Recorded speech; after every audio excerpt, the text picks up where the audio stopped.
અને તમે કેટલી રજૂઆત કરી છે? મારું નામ રાઠવા કનુભાઈ મનજીભાઈ સિહોદ, રહેવાસી ગામ સિહોદ.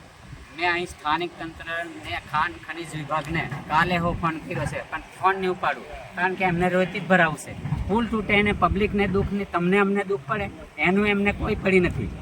મેં માનનીય કલેક્ટર સાહેબને પણ બોલાવ્યા કે અમારા કૂવા હુકાઈ જાય, બોર હુકાઈ જાય, અમને અમારી ખેતીની મેં પાણી પીવાની તકલીફ છે. બોર અમને જ કરાયો પાછો, બોરને આડ બંધ બાંધવા. નારાયણભાઈ કીધું કે અહીં રેતી નહીં ભરવા.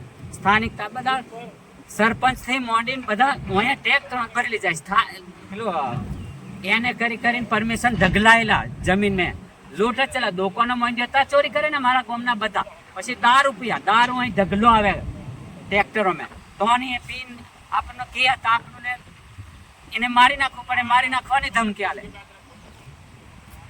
મેં એસપી સુજલ સાહેબ તારના મેં વિરોધ કરું આ પુલને બચાવવા લીધે કે અમને તકલીફ પડશે. દારૂ ખટારામાં આવે, ગાડીઓમાં આવે, દારૂ બંધીનો ઠરાવ કર્યો, કાયદો હોવા છતાં ઠરાવ કર્યો, કાયદાનું કોઈ અમલીકરણ નહીં. હવે અમારે દુઃખ પડે તો અમારા લોકોને તમને બધાને બધા અધિકારીઓથી માંડીને આખા વ્યવસ્થા તંત્રને બધાને જ તકલીફ પડે. હા, એ બધું બનાવી એ આપણો વિષય, બધો સરકારનો વિષય છે, પણ તે ભ્રષ્ટાચારમાં બનેલા રહેતું જ નહીં એમ.